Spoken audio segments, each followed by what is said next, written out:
कितने टाइम से पढ़ाई के टच में नहीं है उस पर मेरे केस में ही हुआ था बिकॉज आई वाज वर्किंग और मुझे थोड़ा टाइम लग गया ये अंडरस्टैंड करने में because the nature of exam is such that you have to understand the demand of the exam otherwise it extracts that time from you and it takes longer so if you are right out of college you have better chances क्योंकि आप पढ़ाई ही कर रहे थे और इसके साथ में कंटिन्यूइंग आप पढ़ाई करनी है और अगर आप समझ लेते हैं डिमांड ऑफ द एग्जाम तो आपके लिए और भी ईजी हो जाता है आपका सब्जेक्ट अगर आप सही से चूज करते हैं तो भी ईजी हो जाता है so it varies depending upon your ability very subjective पहले अपने आप को टटोलना ज़्यादा जरूरी है। आप ये ना सोचें कि दूसरे व्यक्ति ने सिर्फ 2 साल में कर लिया या 1 साल में कर लिया 3 साल में लगा। अपनी एबिलिटीज़ क्या हैं, आपकी सब्जेक्ट टफनेस लेवल कितना है और बिना किसी प्रेजुडाइज के बस दत्तचित्त होकर के हमें You need to have an open mind when you walk into any examination for that matter. You need to have an open mind, but you need to come prepared. You need to know your tools in your arsenal. You need to know the nature of the exam. So in a way, you need to study the exam before you study for the exam. That becomes very important. उसमें क्या आपको ज़रूरत है, क्या पढ़ने की, कैसे पढ़ने की, वो आपको समझने की ज़रूरत है. कुछ लोगों को ज़्यादा टाइम लग जाता है वो कोड क्रैक करने के लिए, कुछ लोग वो जल्दी कर लेते हैं. वही आई थिंक डिफरेंस क्रिएट कर देता है. जी, आपने महत्वपूर्ण बात की कि क्रैक करना जो है, कोडिंग करना, जैसे कि हम याद करते हैं तो यूजुअली विजुअल मैप्स बना करके याद करते हैं. हर विषय का अपना अपना एक तरीका हो सकता है याद करने का, लेकिन अंततः आपको ठीक से याद होना जरूरी है. रिकलेक्शन आप में रास्ता कोई भी हो सकता है, आप तरीका आपका अपना हो सकता है, पर एक डेफिनेट लेवल ऑफ प्रिपरेशन आपको जरूरी है करना. अगर वो नहीं होगी तो आपका लिस्ट में नाम नहीं आएगा. जी, हम एग्जामिनेशन पैटर्न की बात करेंगे. किस तरह का एग्जामिनेशन पैटर्न प्रीलिम्स में होता है, मार्क्स कैसे होते हैं, मार्किंग स्कीम क्या होती है? सर प्रीलिम्स ऑब्जेक्टिव पेपर्स होते हैं, 2 पेपर्स होते हैं, जनरल स्टडीज एंड सीसैट, और हर एक पेपर 200 मार्क्स का होता है. 2 घंटे में पेपर होता है. ऑफलाइन होता है पेपर? हाँ जी, ये सेंटर्स में जाके आपको एक ओएमआर शीट फिल करनी होती है, साथ में आपका ऑब्जेक्टिवली आप उसको अटेम्प्ट करते हैं और ऑप्शंस होते हैं और आप एमसीक्यूज की तरह उसको अटेम्प्ट करते हैं. और इसके बाद मेंस होता है जहाँ पे सब्जेक्टिव पेपर्स होते हैं और आपको लिखकर डिस्क्रिप्टिव फॉर्म में आंसर्स लिख के आंसर करना होता है. क्योंकि ये ऑब्जेक्टिव पेपर है, कुछ विद्यार्थी सभी जगहों पर टिक कर देते हैं, तो उसका कोई नुकसान होता है उन्हें? सर इसके लिए नेगेटिव मार्किंग है, 1/3 नेगेटिव मार्किंग है दोनों ही पेपर्स में, और ये बहुत ही आपको केयरफुली पेपर अटेम्प्ट करना होता है. ऑप्शंस देखकर, क्वेश्चंस अच्छे से पढ़ के, जितनी अच्छे से क्वेश्चंस पढ़ रहे हैं उतनी अच्छे से ऑप्शंस आप देखेंगे तो बहुत फायदा रहेगा, क्योंकि आप एलिमिनेट कर पाएंगे. ये कुछ ट्रिक्स हैं जो कि आप एग्जामिनेशन हॉल में एंटर करने से पहले आप ध्यान में रखें, तो आपका कुछ एक्स्ट्रा मार्क्स आप एज ले सकते हैं. दूसरा क्या ऐसा भी होता है कि एक से ज्यादा ऑप्शन सही हो सकते हो? ऐसी कोई close by answer? Sir approximate आपको अप्रॉक्सीमेशन पे चलना होता है. एलिमिनेट तभी कर पाएंगे जब कहीं ना कहीं आप लॉजिक से या आपने कहीं कुछ रिकलेक्शन आपको हो रहा है, आपने पढ़ रखा है, आपको कहीं अप्रोच वो लेके आनी पड़ेगी. आपको एनालिटिकली उसको देखकर ही एलिमिनेट करना होगा. 2 ऑप्शंस हमेशा ही बहुत क्लोज लगते हैं, वहीं पर ही डिसाइड होता है कि आपका आंसर सही होने वाला है या गलत.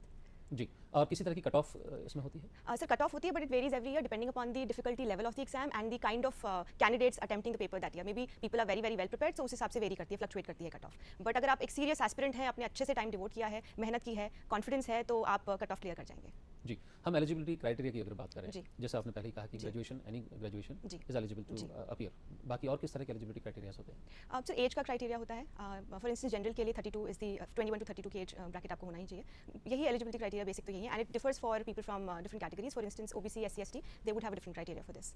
जी, अब हम बात करते हैं तैयारी की. प्रीलिम्स की तैयारी कैसे की जाए? सर ये बहुत ही इंपॉर्टेंट क्वेश्चन है, क्योंकि अगर आपने इस क्वेश्चन पे आपने मंथन किया है तो आपकी तैयारी बहुत छोटी हो जाएगी.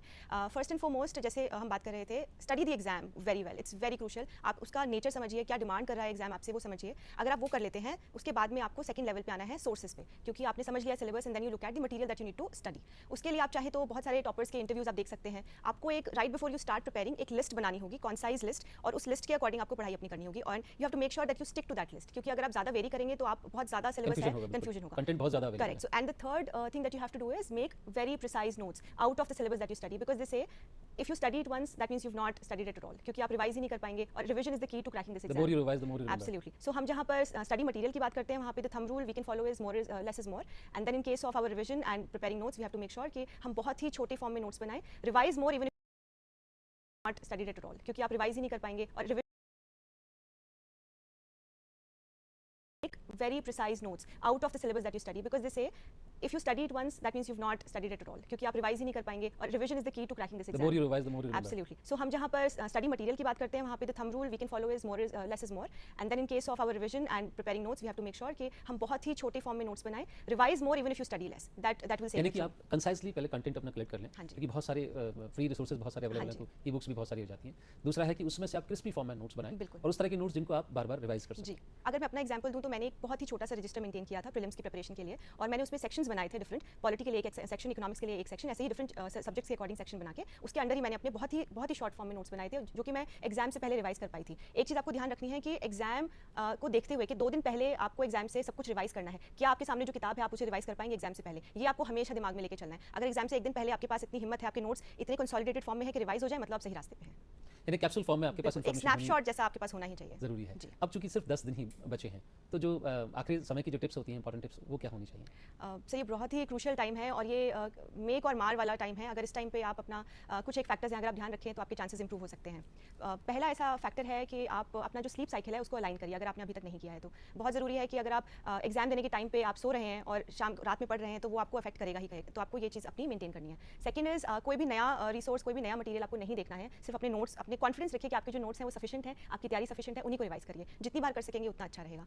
Third would be personal health के बारे में अगर बात करें तो अच्छे से खाना खाइए, जंक फूड अवॉइड करिए, अपनी प्रॉपर रेस्ट लीजिए, बहुत ज़रूरी है, गर्मी है, do not step out in the sun, तो ये इंपॉर्टेंट है कि आप अपना ध्यान रखें। Apart from this, to my mind, if you stay away from comparative analysis जिसमें हम लग जाते हैं कि बाकी लोगों ने कितना पढ़ लिया, क्योंकि ये बहुत ही क्रिटिकल टाइम है, इसमें आप अपने पर ध्यान दीजिए, अपनी तैयारी पर ध्यान दीजिए, तो ये चीज़ें आपको फ़ायदा करेंगी। किस तरह की मिस्टेक्स आमतौर पर विद्यार्थी एग्जामिनेशन में कर देते हैं? Sir number one mistake is not to have the self belief.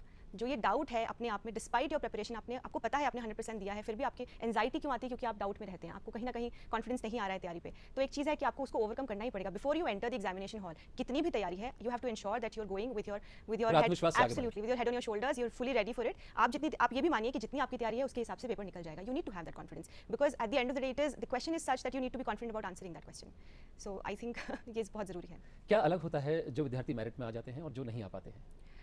Sir ये बहुत रेलेवेंट क्वेश्चन है एंड ये अपने एक्सपीरियंस से मैं बता सकती हूँ कि to begin with I think you need to understand your why for writing this exam. Why do you want to do this? Why do you want to get into civil services? That why is something that will take you forward in this decision. And whenever you find a setback, कभी भी failures आते हैं सामने, आप अपने why के ऊपर जाएंगे, you will find that anchor that will help you stay strong, stay steadfast. So वो why को टटोलिए, अपने मन को टटोलिए कि मुझे क्यों करना है, क्योंकि वहीं से आपको fire और fuel सारा कुछ मिलने वाला है। इंस्पिरेशन वहीं से आती है। Definitely. Second thing, I think you need to be single-minded about this. कि करना है तो यही करना है। अगर आप जरा भी distracted रहेंगे तो एग्जाम नहीं निकलेगा। एग्जाम डिमांड करता है आपसे कि आप बहुत ही single-minded dedication से आप करें।